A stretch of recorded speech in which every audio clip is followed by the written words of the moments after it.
Movie के start scene में हम देखते हैं कि रैकून सिटी एकदम नॉर्मल है। फिर हम देखते हैं कि अम्ब्रेला कॉर्पोरेशन के कुछ साइंटिस्ट अम्ब्रेला कॉर्पोरेशन के डोर ओपन कर देते हैं, जिससे टी वायरस बाहर आ जाता है।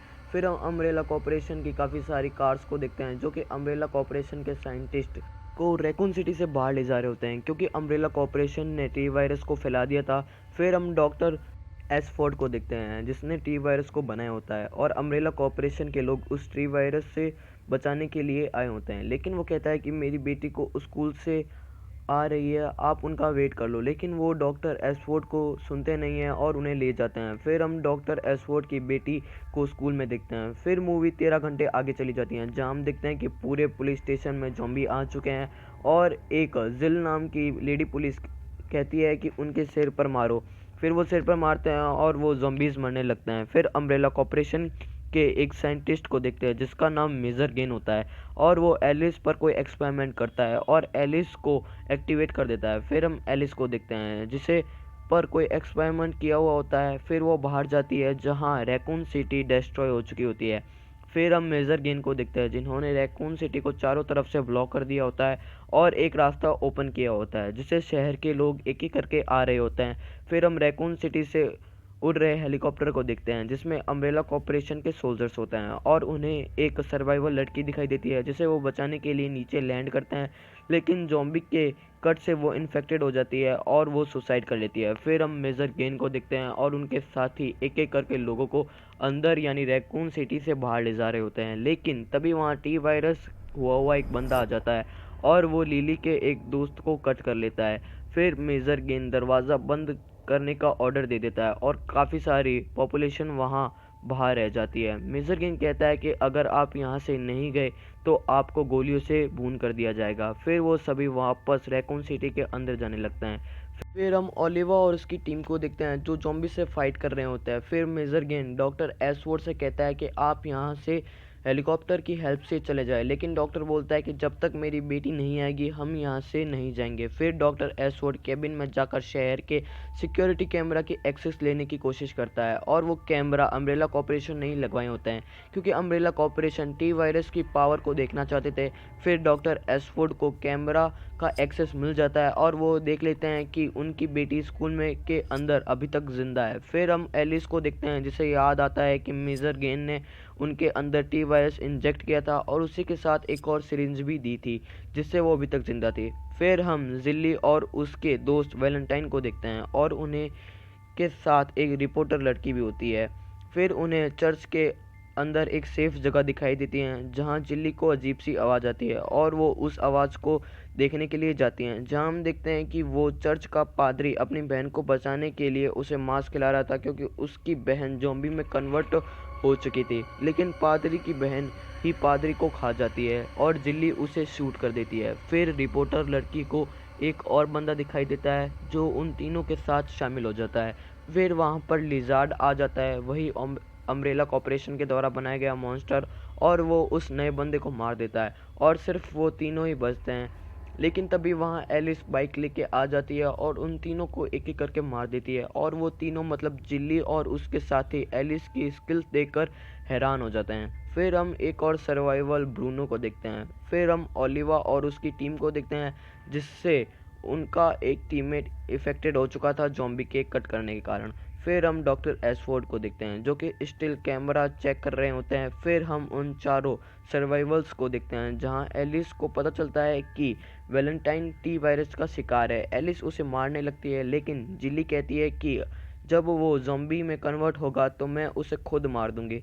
तभी कब्रिस्तान में से मुर्दे जिंदा होने लगते हैं, और वो चारों कैसे भी करके वहां से बचकर निकल जाते हैं। फिर हम अम्ब्रेला कॉर्पोरेशन के एक और प्रोजेक्ट को देखते हैं, जिसे वो एक्टिवेट करते हैं। फिर हम रैकून सिटी में एक हेलीकॉप्टर को देखते हैं, जो कि हॉस्पिटल के अंदर एक बॉक्स छोड़कर जाता है, और उसी बॉक्स को ओलिवा और उसके टीममेट्स देख लेते हैं और उसे चेक करने के लिए जाते हैं, और उसमें हथियार होते हैं। लेकिन वो हथियार के बॉक्स खाली होते हैं, और वो हथियार के बॉक्स उनके नए प्रोजेक्ट के लिए होते हैं। फिर हम कुछ सोल्जर्स को देखते हैं, जो ज़ॉम्बी को हंट कर रहे होते हैं। तभी वह ब्रूनो नाम का सर्वाइवल बंदा उनकी मतलब सोल्जर्स की टीम ज्वाइन करता है। फिर उन सोल्जर्स के सामने अम्ब्रेला कॉर्पोरेशन का नया प्रोजेक्ट आता है। वो प्रोजेक्ट नहीं, दरअसल पार्ट 1 वाला मैट होता है। अम्ब्रेला कॉर्पोरेशन वालों ने मेल्ट पर एक्सपेरिमेंट कर उसे ऐसा बनाया होता है, और उस मेल्ट को मेजर गेन ही कंट्रोल कर रहा होता है और वो गन से उन सब बचे हुए सर्वाइवल सोल्जर्स को मार देता है, लेकिन ब्रूनो वहाँ से बच जाता है। फिर हम उन्हें 4 सर्वाइवल्स को देखते हैं जिन्हें डॉक्टर एशवुड को कॉल आता है। एलिस कॉल उठाती है और डॉक्टर एशवुड बोलता है कि अगर तुम मेरी बेटी एंजेला को ले आओगे तो मैं उसके बदले तुम्हें रैकून सिटी से बाहर ले आऊँगा, लेकिन एलिस ऑफ़र कैंसिल कर देती है। फिर डॉक्टर एशवुड बताता है कि सुबह रैकून सिटी पर न्यूक्लियर बम छोड़ दिया जाएगा जिससे पूरी सिटी डिस्ट्रॉय हो जाएगी। फिर एलिस के पास सेकंड ऑप्शन नहीं होता है, फिर वो उसका ऑफ़र एक्सेप्ट कर लेती है। फिर एलिस ये सब बात अपने साथियों को बताती है। फिर वो डॉक्टर एशवुड की बेटी एंजेला को बचाने के लिए स्कूल की तरफ जाते हैं, जहाँ पर वो मेल्ट वैलेंटाइन मार देता है। फिर यहाँ पर रिवील होता है कि मेजर गन ने मेल्ट और एलिस पर एक्सपेरिमेंट किए थे जिससे वो मेल्ट पर कंट्रोल कर सकते थे, लेकिन एलिस पर नहीं कर सकते थे। और एलिस को मेजर गेन ने काफ़ी पावरफुल बनाया था और मेजर गेन ये देखना चाहते थे कि उन दोनों में से पावरफुल कौन है। फिर उन दोनों यानी मेल्ट और एलिस में फ़ाइट होती है, लेकिन मेल्ट ज़्यादा पावरफुल होता है और वो एलिस वहाँ से भागने का सोचती है और वो वहाँ से भाग जाती है। फिर हम लिली और रिपोर्टर गर्ल को देखते हैं जो कि स्कूल में जा रहे होते हैं डॉक्टर एशवुड की बेटी को बचाने के लिए, जहाँ उन्हें ब्रूनो और ओलिवो दोनों मिल जाते हैं और उन्हें भी डॉक्टर एशवुड का कॉल आया हुआ होता है। फिर जो न्यूज़ रिपोर्टर गर्ल होती है वो स्कूल में भटक जाती है और उसे चाइल्ड ज़ॉम्बीज़ मार देते हैं, लेकिन उस रिपोर्टर गर्ल का कैमरा उसे शूट कर रहा होता है। फिर जिली उस कैमरे को उठा लेती है और उसे फाइनली एंजेला मिल जाती है। फिर जिली वहाँ के एलपीजी गैस को ऑन करने लगती है और वहाँ पर माचिस से आग लगा देती है। तभी वहाँ एलिस भी आ जाती है और यहाँ पर टी वायरस के बनने का पर्पस हम व्यूअर्स को पता चलता है और एंजेला के पास टी वायरस के एंटीडोट भी होता है। एंजेला बताती है कि टी वायरस मेरे फादर ने बनाया था। टी वायरस दरअसल मृत कोशिकाओं को ज़िंदा करती है। जब मैं छोटी थी तो मेरी किसी दुर्घटना के कारण मैं चल नहीं सकती थी, तो मेरे फादर ने मेरे पैरों पर टी वायरस इंजेक्ट किया जिससे मेरे पैर चलने लगे और जब 6 घंटों के बाद मैं उसका एंटीडोट लेती थी और फिर टी वायरस को अपने पैरों में इंजेक्ट कर लेती थी जिससे मेरे पैर चलने लगते थे। लेकिन अम्ब्रेला कॉर्पोरेशन वालों ने मेरे फादर से ये फार्मूला चोरी कर लिया।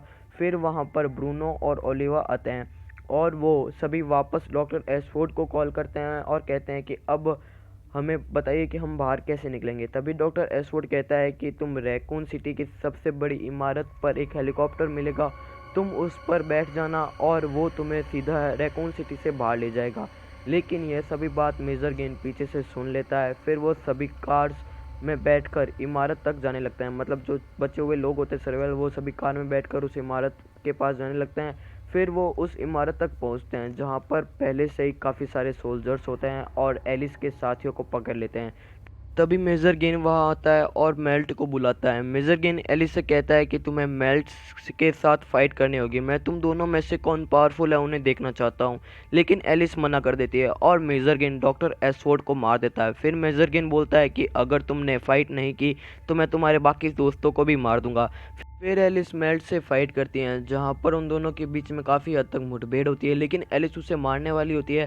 तभी उसे पता चलता है कि वो मेल्ट है और वो मेल्ट भी एलिस को पहचान लेता है। फिर मेजर गेन एलिस से बोलता है कि तुम मेल्ट को मारो, लेकिन एलिस मना कर देती है। फिर मेजर गेन मेल्ट से कहता है कि एलिस को मारो और मेल्ट एलिस को मारने की जगह उनके ही अम्ब्रेला कॉर्पोरेशन के हेलीकॉप्टर और उनके सोल्जर्स को ही मारने लगता है और उसी मुठभेड़ के अंदर लिली और ओलिवा अपनी हथकड़ियाँ खोल लेते हैं। फिर मेजर गेन हेलीकॉप्टर में जाता है और हेलीकॉप्टर स्टार्ट करने को बोलता है, लेकिन वहाँ पर ब्रूनो होता है और वो मेजर गेन को पंच मारकर बेहोश कर देता है और एलिस को बचाने के चक्कर में वहाँ पर मेल्ट भी बेहोश हो जाता है और वो भी मर जाता है। फिर एलिस और उसके साथी हेलीकॉप्टर में जाते हैं और वहाँ मेजर गेन को हेलीकॉप्टर से नीचे फेंक देते हैं और मेजर गेन को ज़ॉम्बी खा जाते हैं। फिर जब उनका हेलीकॉप्टर उड़ रहा होता है तभी वहाँ परमाणु बम फट जाता है और हेलीकॉप्टर अपना संतुलन खो देता है और एलिस की डेथ हो जाती है। फिर अम्ब्रेला कॉर्पोरेशन वालों को केवल एलिस की ही डेथ बॉडी मिलती है और और जो जिली होती है वो उस रिपोर्टर गर्ल का कैमरा न्यूज़ वालों को दे देती है, जिससे अम्ब्रेला कॉर्पोरेशन वालों के राज वहाँ जो होते हैं वो सभी खुल जाते हैं और अम्ब्रेला कॉर्पोरेशन के ऊपर कानूनी कार्रवाई हो जाती है। फिर हम एलिस को देखते हैं, जिसे टी वायरस देकर वापस जिंदा कर दिया जाता है, लेकिन एलिस वहाँ के लोगों को मारकर भाग जाती है और एलिस के पावर और भी ज़्यादा बढ़ जाती है। फिर उसके पुराने साथी एलिस को वहाँ से भगा ले जाते हैं, जहाँ पर हमें पता चलता है कि उस साइंटिस्ट ने एलिस के साथ कुछ किया होता है, मतलब एक्सपेरिमेंट किया होता है, और एलिस जो भी देख रही होती है वो उस साइंटिस्ट को दिखाई दे रहा होता है। और यहीं पे मूवी का एंड हो जाता है। इसके थर्ड पार्ट का एक्सप्लेनेशन आपको कमेंट बॉक्स में पिन मिल जाएगा। Thank you for watching.